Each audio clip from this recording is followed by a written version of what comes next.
Well, pardon me. Good morning, good afternoon, good evening, whoever you are, wherever you are, whenever it is for you.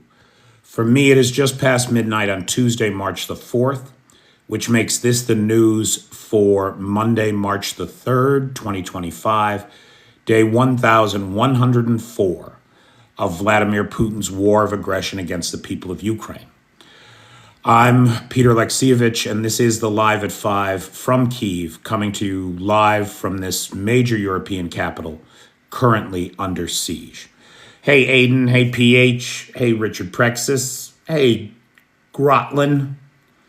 How you living, pal? How's Debbie doing tonight? How's Integral? Integral just sponsored his first live. He's going to be the sponsor on Thursday. Tonight's live is brought to you, as Friday's was, by Fitz. Friday it was Fitz and Thor, the god of war, and I won't say the other thing. And Fitzy. And Fitz is back tonight, along with Little Red Sunflower. They are the sponsors of tonight's live. Guys, I couldn't do this without the Patreon folks and the live sponsors. So if you have not yet gotten yourself a Patreon subscription, you can get one for free. And I publish a lot of content on Patreon, increasingly more and more content over there. Hey, Annalata. Hey, John Maxwell. Thanks, pal. Mr. Cochran, how do you do? Bobby, nice chatting with you today. A lot of comments. All of them made me feel good, I have to tell you. Every single one.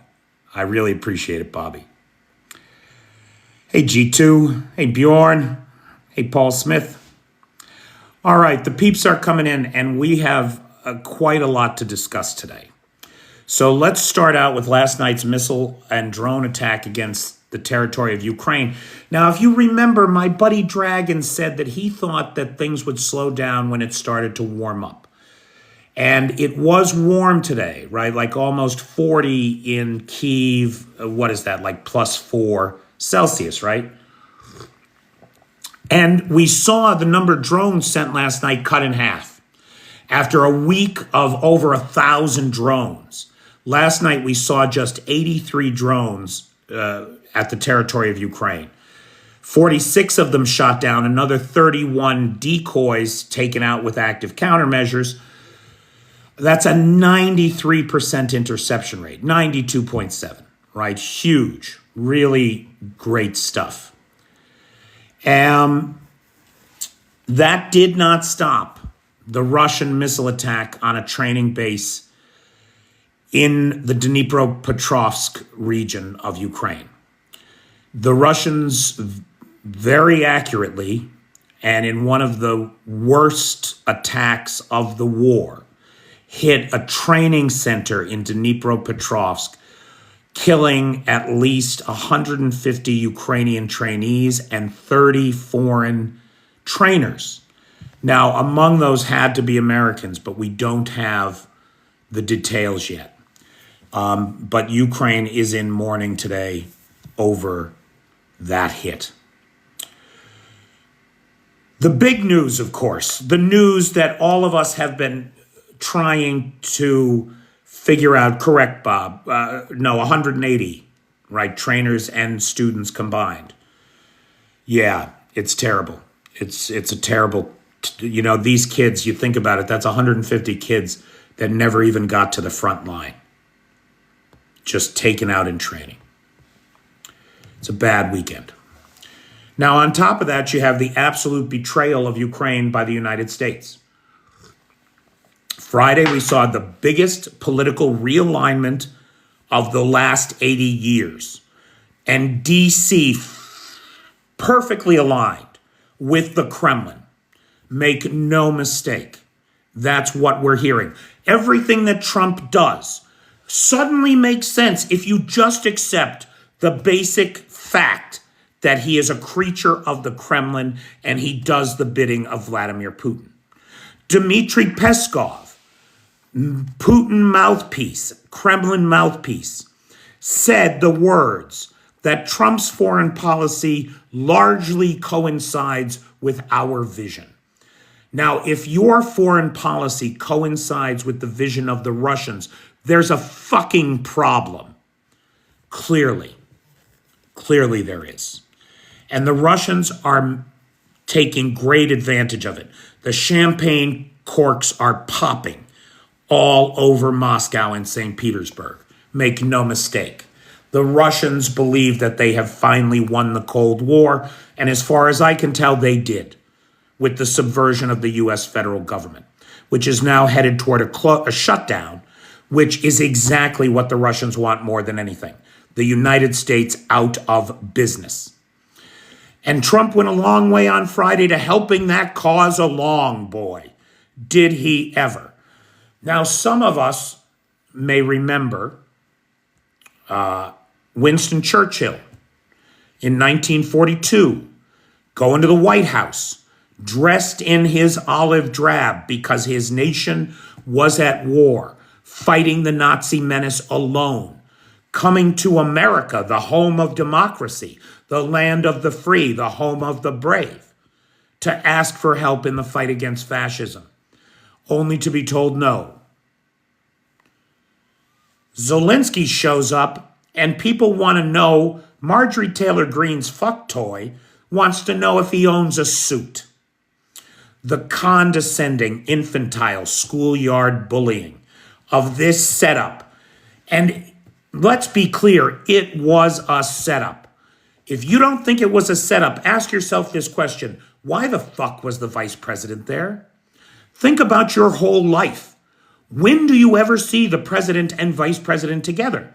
You never do, because it's been a matter of national security to keep them apart at all times.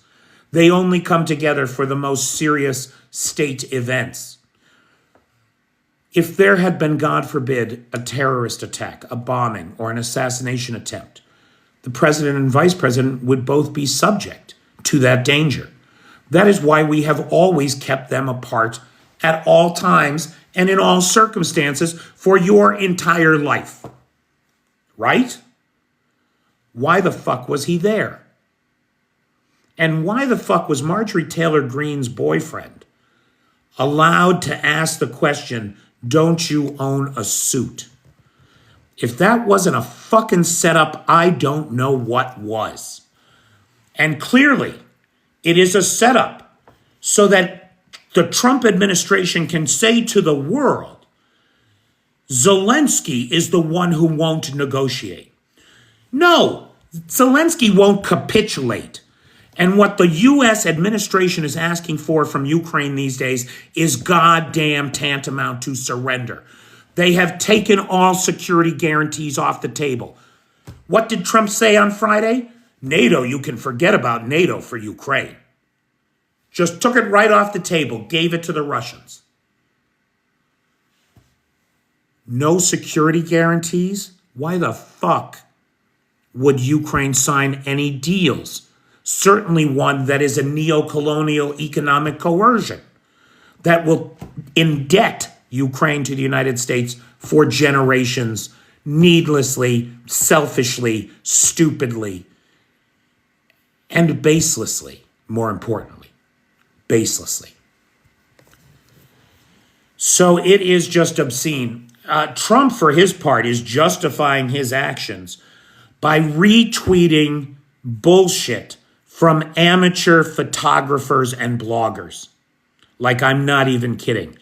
The Russian disinformation machine is not enough for Trump. He's got to quote amateur wedding photographers. DJs, pardon me. The guy's an amateur wedding DJ. It's outrageous. Today, we are supposed to hear about the possible suspension on complete cancellation of military aid to Ukraine. Now, this is according to the New York Times. And according to the Times, that would include the suspension of all of the congressionally approved aid under Biden that has not yet been delivered. So not only were we disgusted with the drip, drip, drip weak support of the Biden administration, not only were we disgusted when Biden left billions of approved aid on the table. But now it looks like this clown could be able to stop the aid that was promised. Like, really, right now, are you fucking kidding me? When Russia is on the ropes, when Russia is ceding territory to Ukraine, this is insanity. This is insanity of the first order. And if you are not aware that the U.S. federal system has been subverted by malign foreign powers, then you are not paying fucking attention. He has shown us that is the case. Now, not only did he sabotage this whole mineral deals so he can peg it on Zelensky, but he made it he absolutely ensured that Zelensky will not come back to the negotiating table anytime soon. Though Zelensky is saying he's willing to. I want to point that out. Zelensky has been a gentleman and a scholar throughout this entire bullshit scenario that the Trump administration pulled on him. He has said that he is still prepared to sign the mineral deals. Now, look, I'm not in favor of the mineral deal.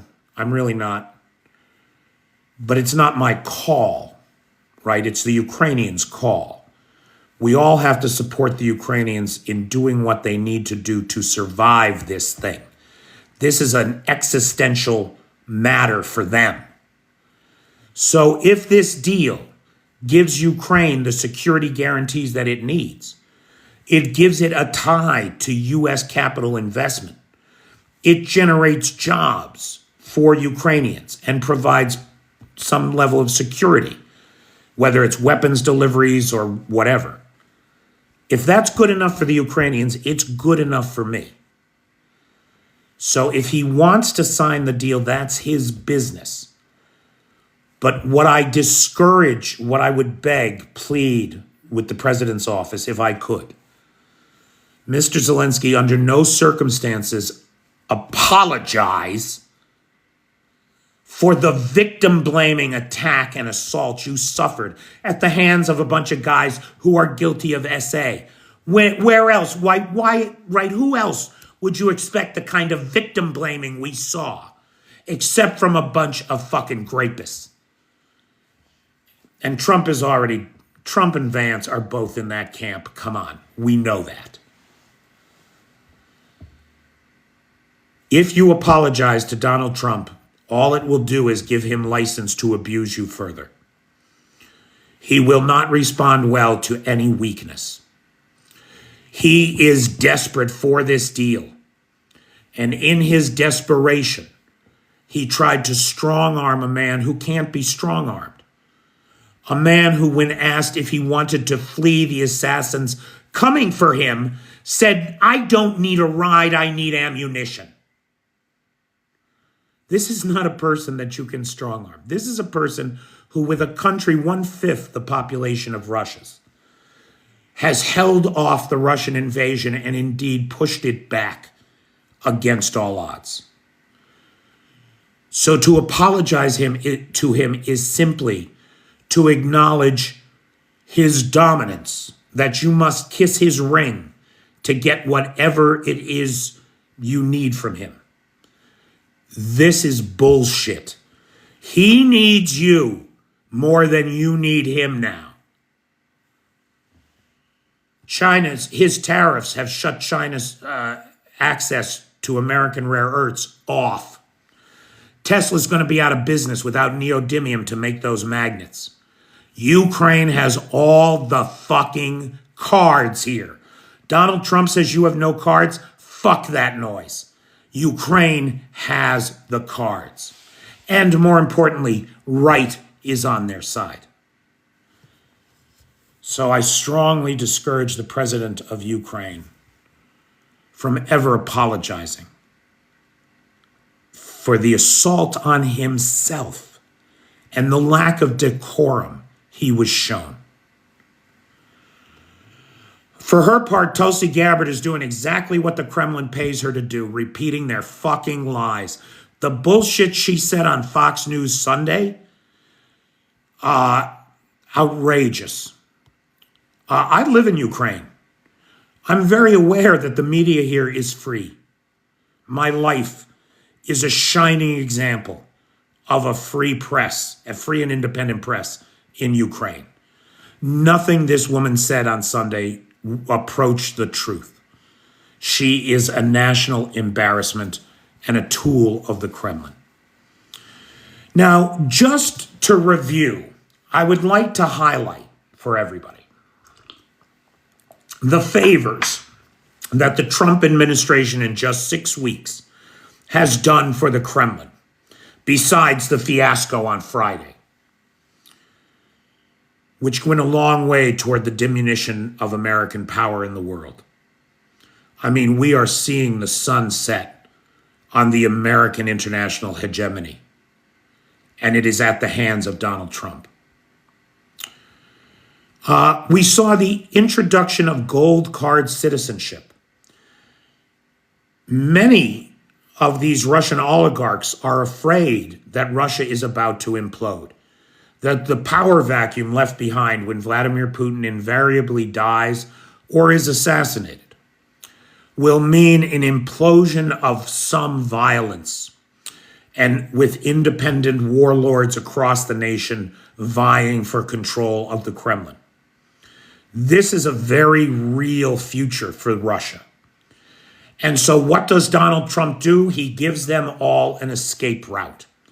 The gold card citizenship for $5 million. Any cartel member, any Russian gangster, any violator of human rights is welcome into the United States to commit your crimes against our eternally, artificially created permanent underclass that his tariffs, as they wreck the North American economy, will create for generations. So just invite them all in. He has ordered the DOJ and all departments of the federal system to stop all investigations into Russian oligarchs. Election interference, stop looking at it. Money laundering, stop looking at it. Forgery, stop looking at it. Counterfeiting, stop looking at it. Stop in all investigations into Russian oligarchs. Stopped. Operation Klepto Crypto, to seize the assets of Russian oligarchs committing fraud, larceny, and treason inside the United States, suspended. Trump has sanctioned the ICC, which has arrest warrants out for Putin and Maria Bolovalova. And finally today, Pete Hegseth, the so-called Secretary of Defense, ordered the cyber unit of the American military to cease all operations to defend America from cyber attacks from Russia. You couldn't even make that up. That's insane. Yeah, Jeff, all cyber activity involving Russia is now stopped. Again, this is confusing. It doesn't make any sense until one accepts the fact that Donald Trump is a traitor to the United States and a creature of the Kremlin, there to do their bidding. As soon as you accept that reality, all of this suddenly makes sense. This is not normal. None of this is fucking normal. This is not a right versus left thing. This is the wholesale sell-off of the United States of America by this grifter and his crew of grifter goblins and ghouls. The EU is not sitting still for this, as many analysts predicted. A Trump victory, Trump retaking the White House, would lead to a rise of Europe as a new power. All the leaders in Europe grew up with the assumption that the U.S. nuclear umbrella and U.S. armed forces were there to defend them. We had their backs. They are rapidly waking up to the new reality that that is not the case. A dozen European leaders plus Trudeau, along with Mark Rutte and Ursula von der Leyen from the EU and NATO, were all at a special emergency meeting in London with Keir Starmer on Sunday. That meeting already has its problems on Sunday. That meeting already has its problems because nobody. You should invite the fucking Baltics. However, out of this meeting came a couple of things. First, London announced a new British military aid package to Ukraine, valued at £1.3 billion, including 5,000 air defense missiles, making it the single, if I'm not mistaken, it's the single biggest air defense grant from one nation that we have seen in this entire war. So there's that. But more importantly, the working group of Canada, Turkey, and 10 European nations and the EU came up with the framework for a 4-point plan. Keep the military aid flowing and ramp up economic pressure on Russia, point 1. Ensure Ukraine's sovereignty and security, point 2. Point 3, keep boosting Ukraine's defense in the event of a peace deal to deter future invasions. And finally, point 3, rally partners to join a coalition of the willing to provide security guarantees for Ukraine. It was disappointing to hear Keir Starmer, who called this meeting,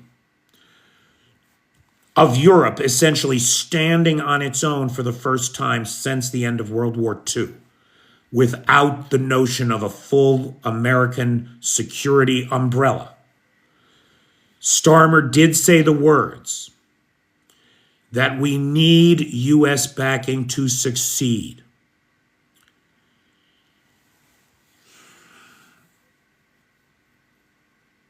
I don't know who's going to tell the Europeans. America can no longer be counted on. We clearly have our own problems. We are currently in the hands of malign foreign powers. Therefore, we cannot be counted on. Europe's got to put on its big boy pants and do it without us. I know nobody has ever lived in this world before. And it's a very uncomfortable world for me as an American who really does believe. I mean, I'm a fanatic on the idea of democracy and liberty and fraternity. Those are real things. They're the foundations of modern civilization. And they have been undermined in the United States in ways that we will probably never appreciate. By the Russians. The world, for its part, is standing with Ukraine. And messages came out from a double dozen different leaders of democratic nations in support of Ukraine this weekend. Private enterprise also responded. An American freighter was not permitted to refuel in, if I'm not mistaken, it was Sweden, and was sent on its merry way. And the call was put out to deny refueling to all Americans. And one cannot blame them. I do not blame them. There was a great tweet from Chris Murphy, who's a Democrat in the House, that I really thought summed up the current state of America pretty beautifully. It reads simply,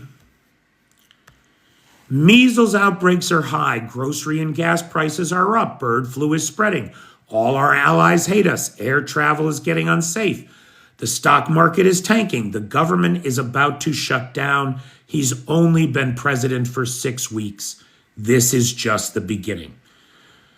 Pardon me, Oli, it was Norway. I apologize to all my Norwegian friends, Lars, especially you. We applaud you. Good work. Yeah, no, I don't blame you one bit. This is bullshit. And Americans have to do something about it. I'm very torn right now. I really want to go home. But I don't think that's where I belong. I don't know. Whatever. Doesn't matter. It's not about me. Republicans, there were some traditional Republicans that voiced frustration and even outright alarm that the President of the United States was just a diarrhea fountain of Russian disinformation this weekend. Attacking our allies, outrageous. And then, of course, there's Musk tweeting that we should be out of the UN and out of NATO. Okay. You do that. The Russian disinformation was strong from many Republicans in the administration. Very disappointing.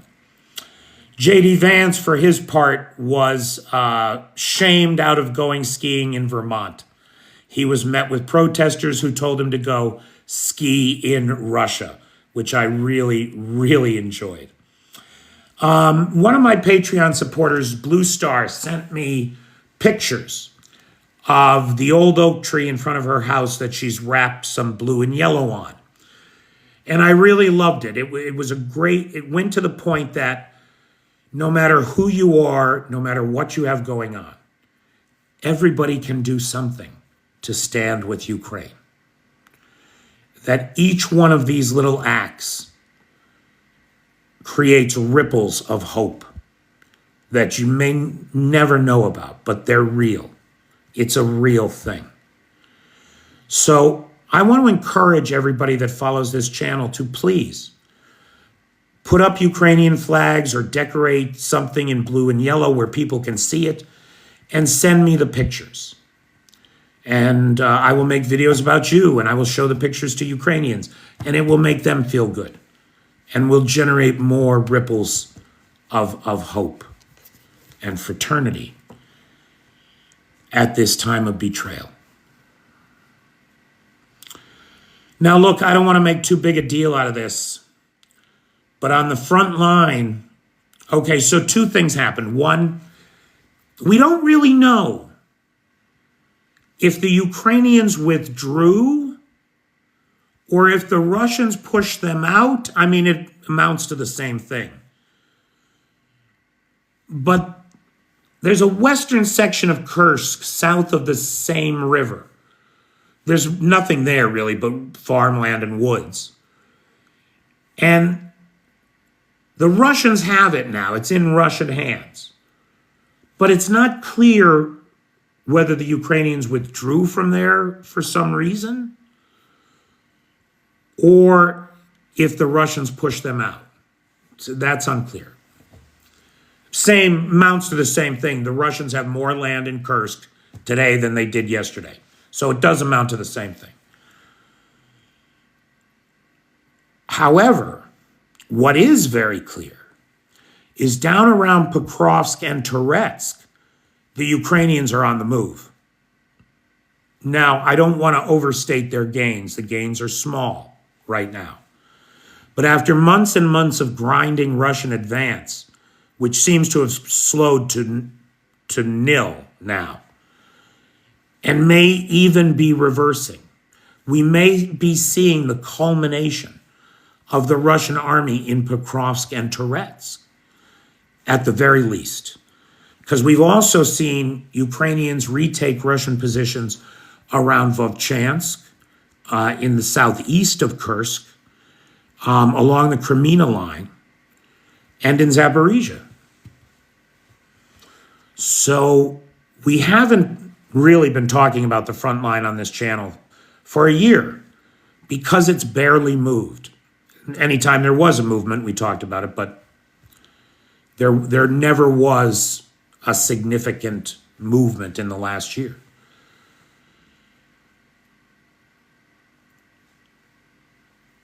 On the subject of oil refineries and Russian strikes, Ukrainian strikes. Overnight last night, the Ukrainians hit the Basneft refinery in Ufa, which is the Samoan word for FU, I learned today. It's also a town in Russia. That's 1,400 kilometers, right? Like 950 miles from the nearest Ukrainian border. Somehow there are 2 oil tanks and the pumping station burning there right now. Russia is on fire.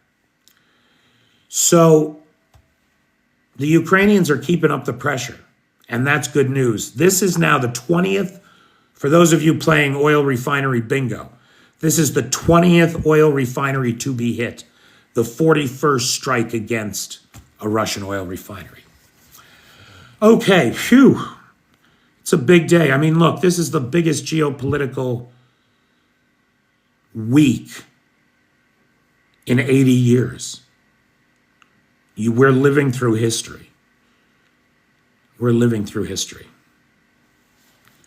Okay, so again, I want to thank the sponsors of tonight's live, Fitz and Little Red Sunflower. Thank you both very much. I want to thank Lars, who has the Discord server, and Nightshade, who has the Peter's Peeps group on the Book of Faces. Join us there. Somebody asked if I had a podcast. I do not have a podcast. I have been on podcasts, but I do not have a podcast. This is about as close as I get to a podcast. Maybe I should have a podcast.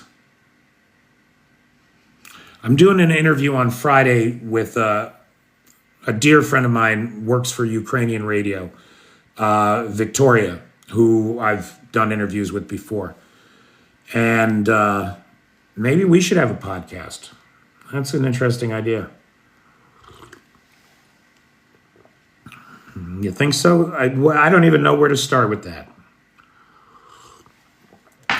I think I need a big microphone, don't I? They all have big microphones. Don't even get me started on Trump inviting the Tate brothers back to the United States. Oh my God. $5 million gold card citizenship. Doesn't matter what kind of piece of shit you are. If you can pay, you can get in. Ugh. Okay, so big thanks to the sponsors of tonight's live. Big thanks to everybody that supports this channel, especially the moderators, especially Jay, if you're here, Travis, if you're here.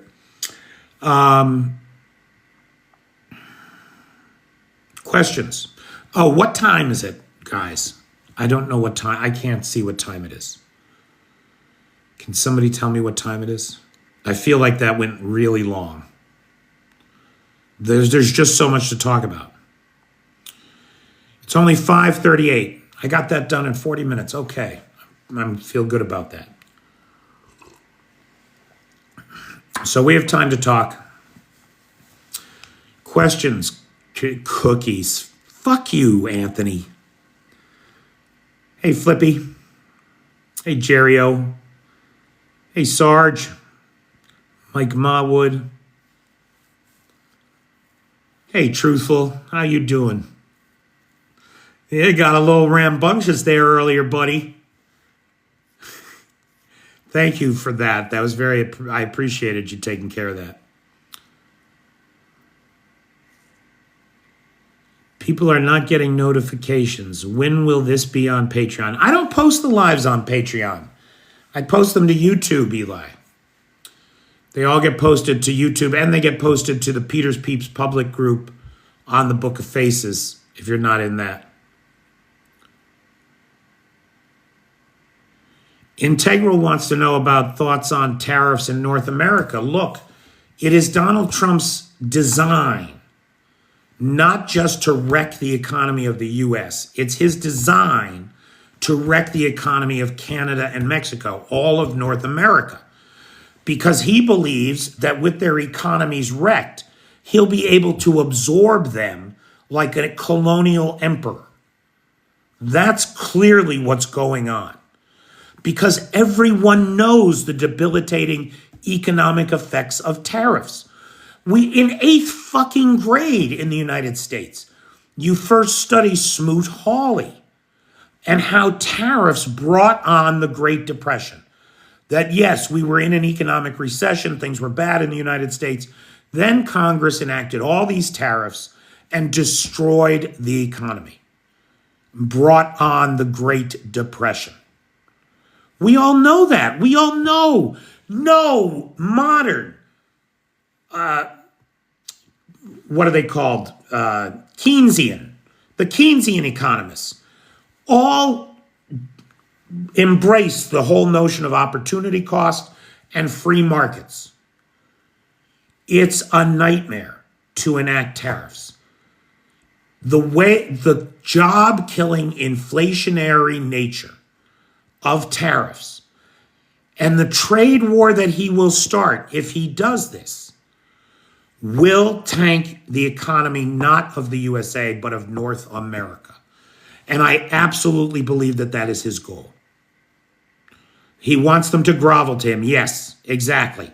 Come and kiss my ring on your knees, peasant. Because he is fundamentally an anti-democrat.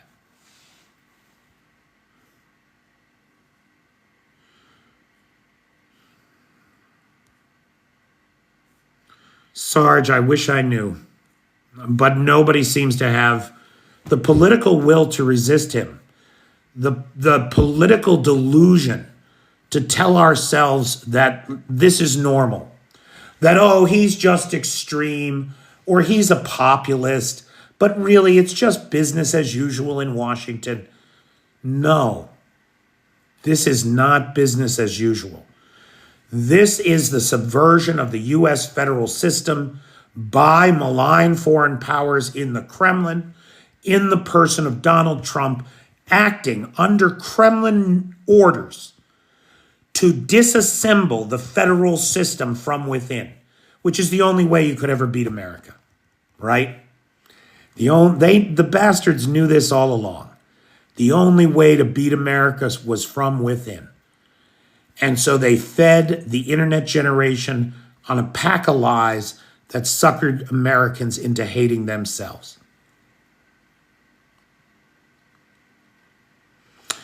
And Americans have never cared what the world thinks of them. They don't get it. They don't understand their place in the world because they never leave America.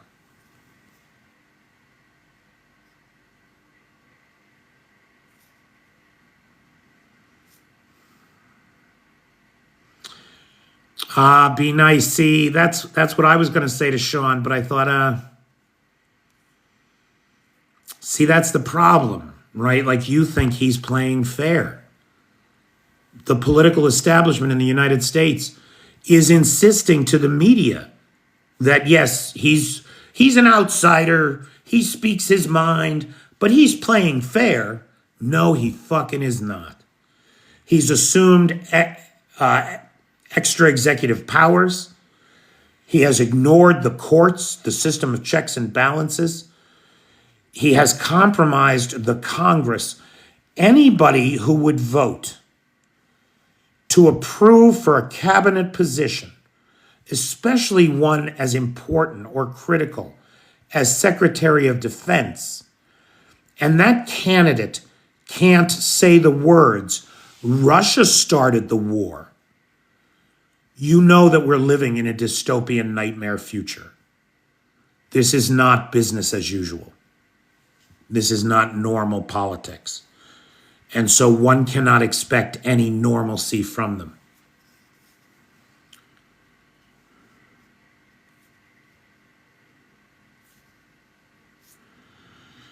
So Jeff has an excellent point.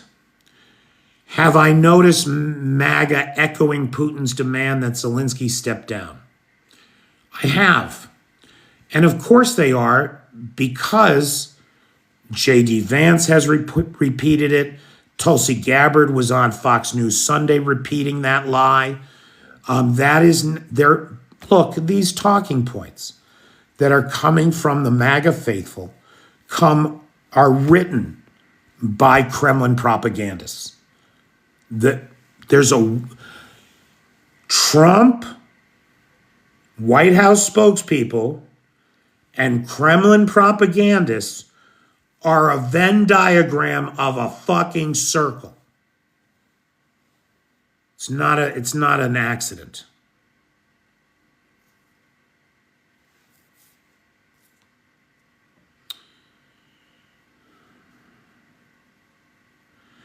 Trump just threatened Zelensky, said he won't be around long. You know, the Kremlin's tried to assassinate him 12 times. That are public knowledge, right? There could have been other attempts. But on at least a dozen occasions, the man who said, I don't need a ride, I need ammunition, has literally faced an assassination attempt. That's the guy that Diaper Don is threatening?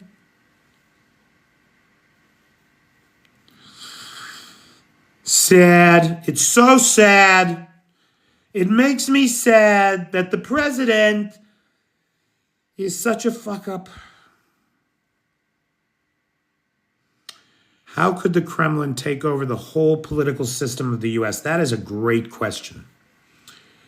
And I think that the answer is probably going to end up being about 900 pages at least for a really solid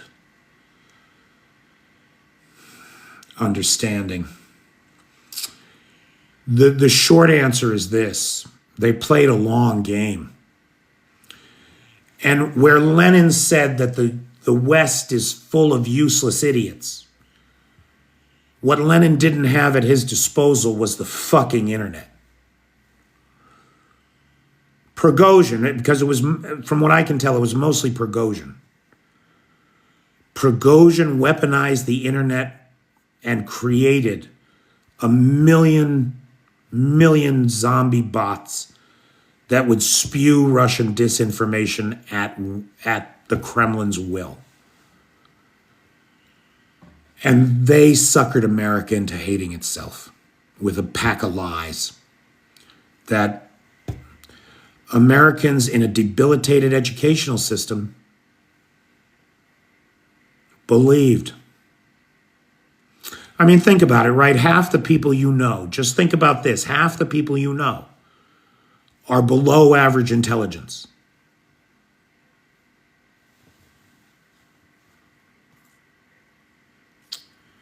Did Zelensky bring the same mineral deal to Biden? I read he did. Roy, there was talk of a minerals deal under the Biden administration. I don't know why it didn't happen. I don't know what that was about. And I don't know the details of it, nor could I compare it to what Zelensky has, because I haven't seen those details. So I don't know.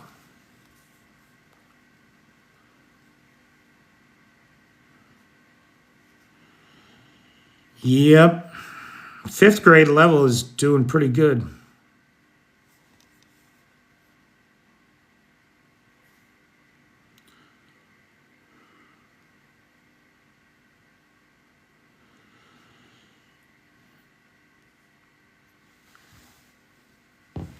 Yeah.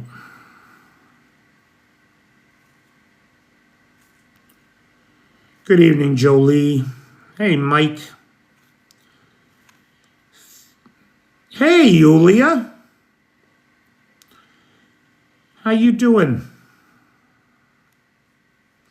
Everybody, Yulia in Ukraine is here. If you don't follow her, you should. You want to come live? You want to say hi to the folks? Maybe take a question or two, or no? Hey, Amy. Hey, Smiley.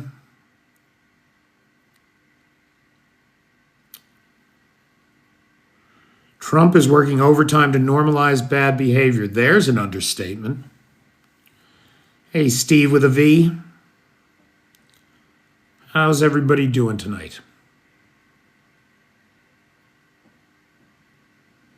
Richard Prexis. All right.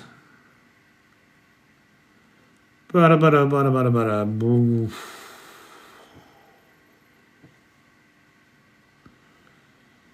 I don't know. I never do this. I'm not sure how to do this now. Hold on.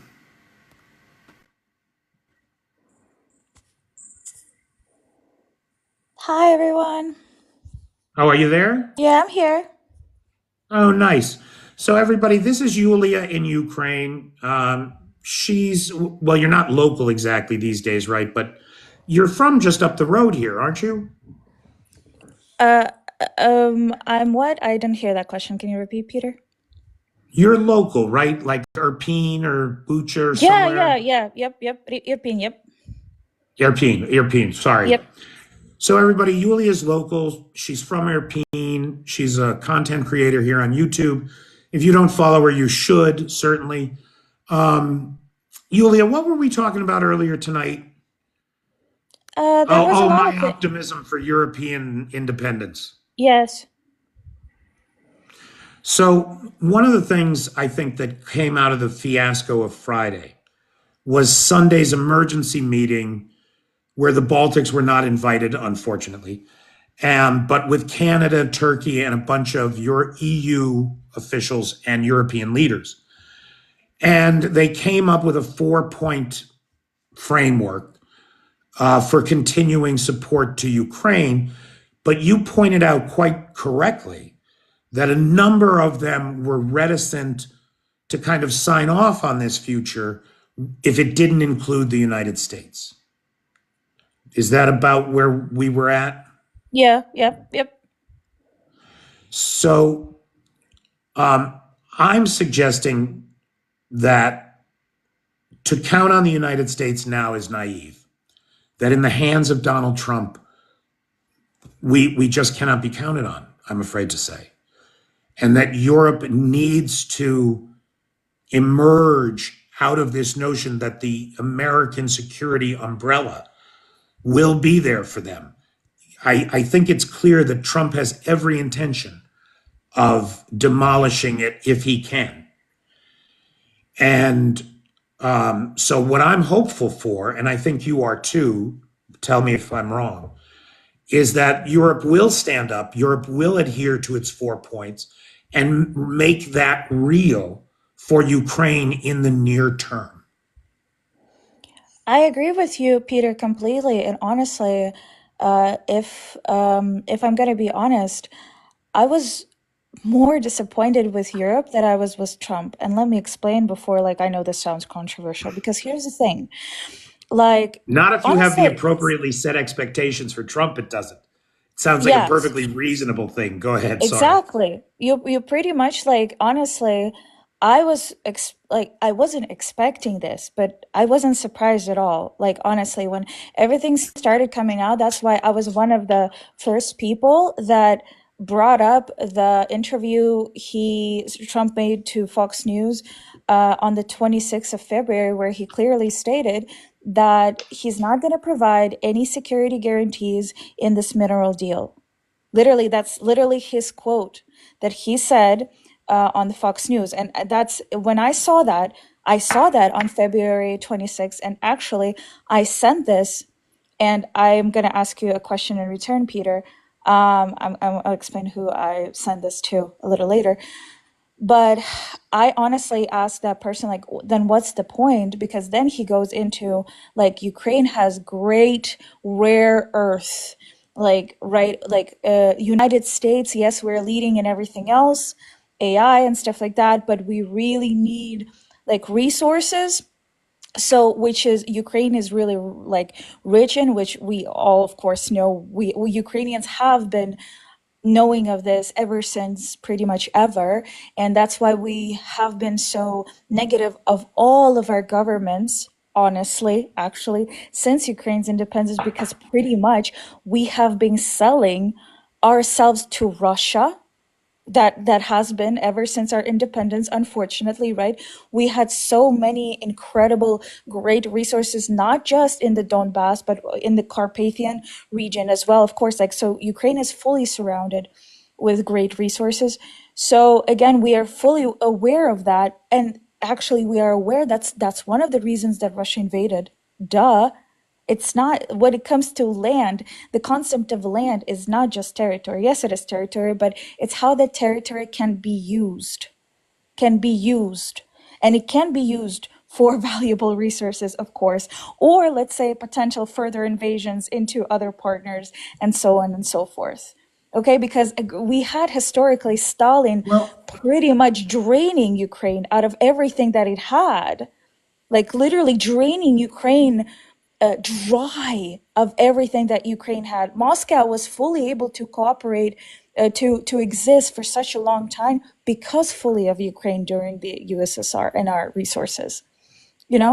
but Yulia, isn't that exactly what the Kremlin plan was, to depopulate Ukraine, to create a buffer zone between it and Western Europe? That's Absolutely. exactly the plan that they've had all along. And then, of Absolutely. course, to just exploit the territory for their own needs. Now, Absolutely. So going back, so I sorry, going back to your question regarding Europe. So when that whole scandal happened, my like, and at first I saw this like full support. So my reaction was the following.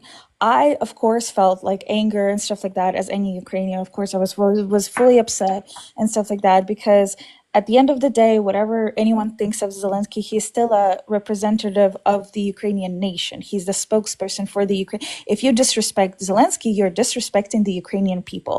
It just goes hand in hand. So, of course, I was angry, I was upset.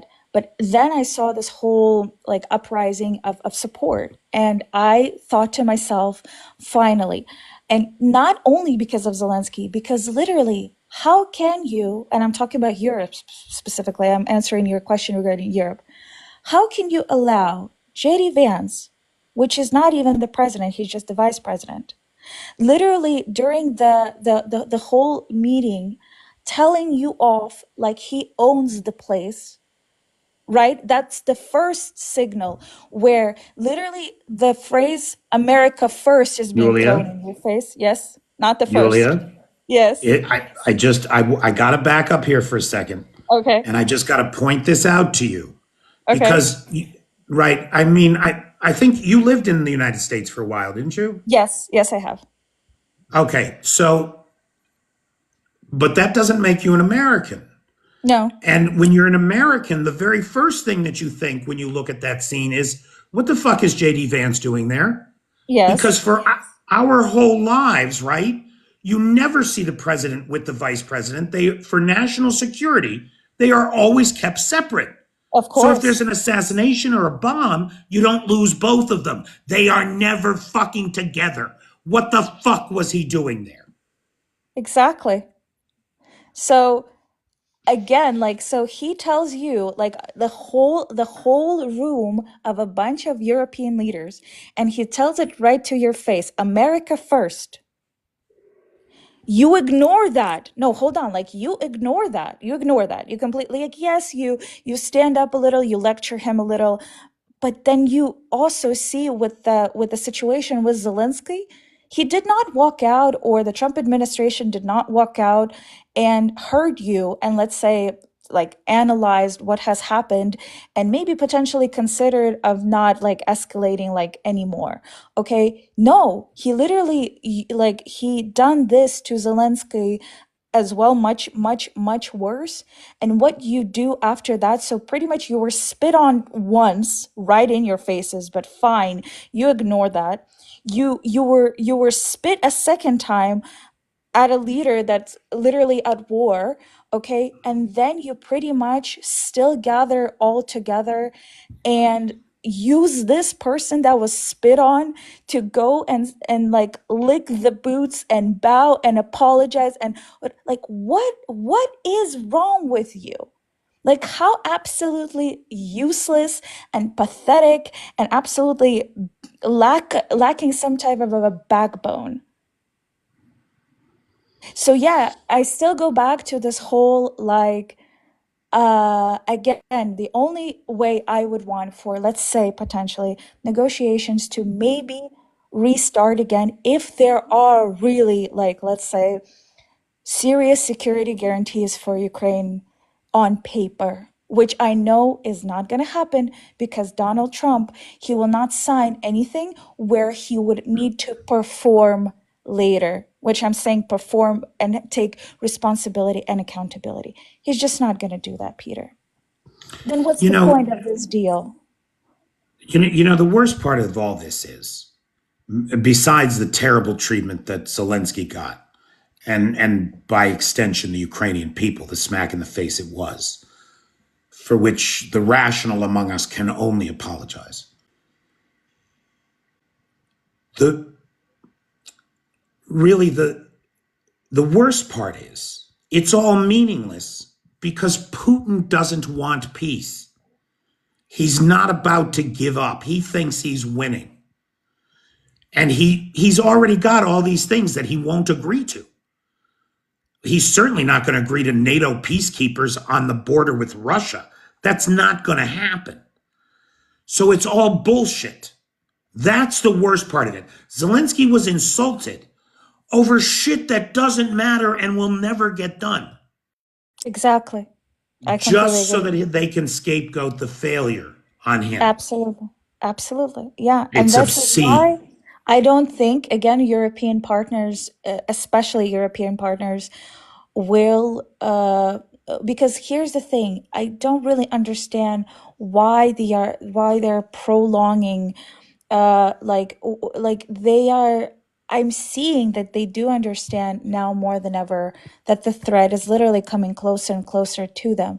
But still, they have this some sort of mentality, in my opinion, like, well, it's not going to happen, right? Like it's not no, it's not actually going to come into our country. It's not actually going to come that close. It's they're literally pushing off the inevitable at this point, unfortunately, with how they're acting. And this is what really just, it truly baffles me. You would think that after all that European partner, and here's the thing, maybe I try to still be hopeful, and the only thing that I do have in mind is that potentially, even though I really don't want, again, for Zelensky to be pushed to renegotiate, I want to make that clear, but I really do hope that the way that the European leaders that I mentioned, which is Duda, Macron, and the British Prime Minister, maybe publicly they want to push a message that they're still in support of US, kind of the US ties, because they understand that that sort of appeases Trump's ego in order to, let's say, continue doing deals with him that will benefit, but they're gonna sort of pass aid to Ukraine. So what I'm trying to say is that they understand potentially that the ties with Ukraine and US, so they want to be mediators, what I'm saying. They don't want to have this such a radical strict position. You know what I'm saying? Maybe as potentially I as, do understand, but Yulia, I tell you what, we are out of but time. It's yeah. it's 1 a.m. here. Yeah, it's for me as well, Do you want to wrap it up with any final thoughts? I mean, I think yeah. I see where you're going. Yeah, so I just, again, those thoughts that like I had, but yeah, it's again something that I'm really disappointed in seeing like right now, and I just really want to see how it all just goes from here, but I don't want for Zelensky to renegotiate any deal with Trump and anymore. I Exactly. I agree with I you on that. completely understand that, and I from my part, I don't think he should. I, I think that by not giving him the deal, which he clearly so desperately wants, you demonstrate that you do, in fact, have some fucking cards. And I'll tell you the name of that card.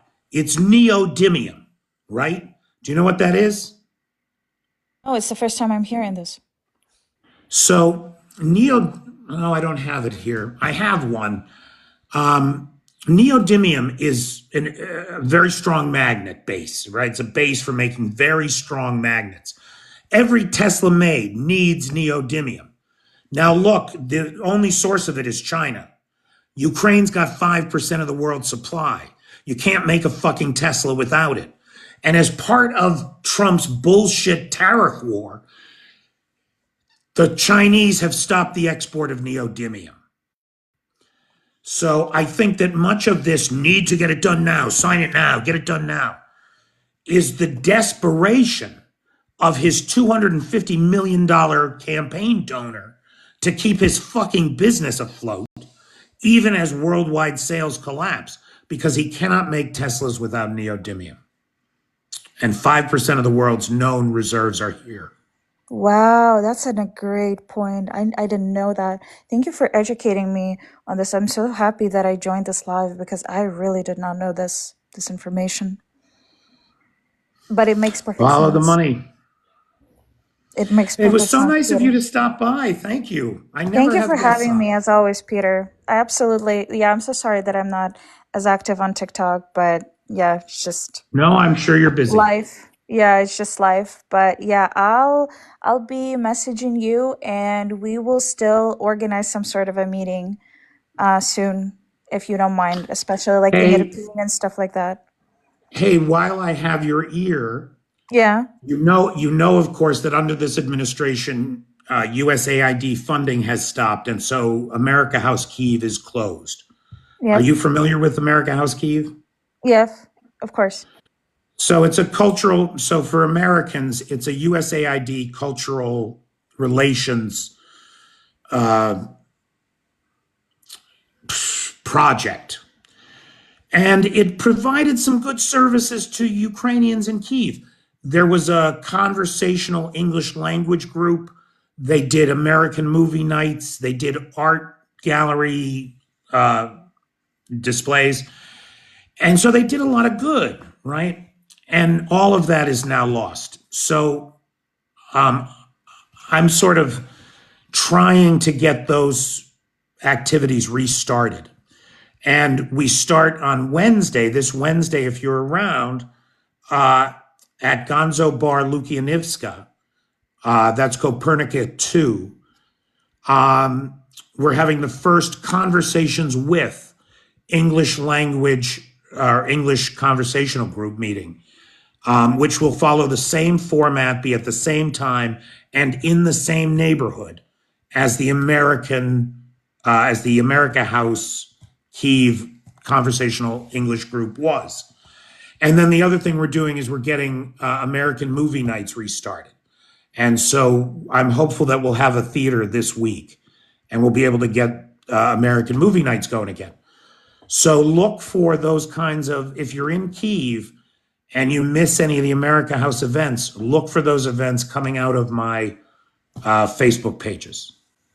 I would love that. Thank you so much for telling me because honestly, I would love to meet, first of all, you in person, of course, as I have mentioned. But yeah, I would definitely even help out in some way, shape, or form, honestly, and also participate in such a cause.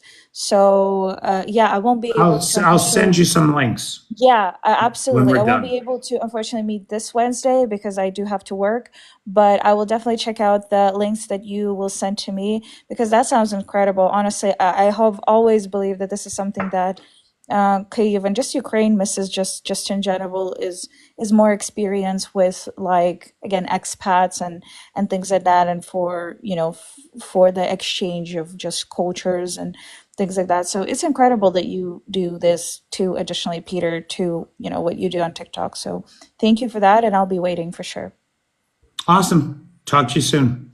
Fala All pra right, ele, everybody. Bruno. Thanks Bye again bye. to Lars, who's got the Discord server, Nightshade, who has the Peter's Peeps group on the Book of Faces, and of course to Travis and Jay, the moderator team, best moderators on the Tickety Talk. Thank you, gentlemen. Big thanks to our sponsors tonight, Little Red Sunflower, and our buddy Fitz. Thank you all very much. Make it a great day. Smiley, we are live here on this channel Monday through Friday at 5 o'clock Eastern Standard Time in the US. That's 10 p.m. London, and it's midnight Eastern European Time. Thank you, Sarah. Good night, Nana Pam. Thank you, Smiley. Thank you, Truthful. Good night, Blairsville.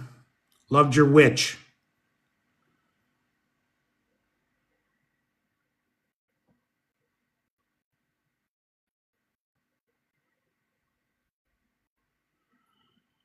Ten 2 p.m. in San Diego, correct. 2 p.m. on the left coast every day, Monday through Friday. Good night, Mary Ellen. All right, good night, everybody. Take care.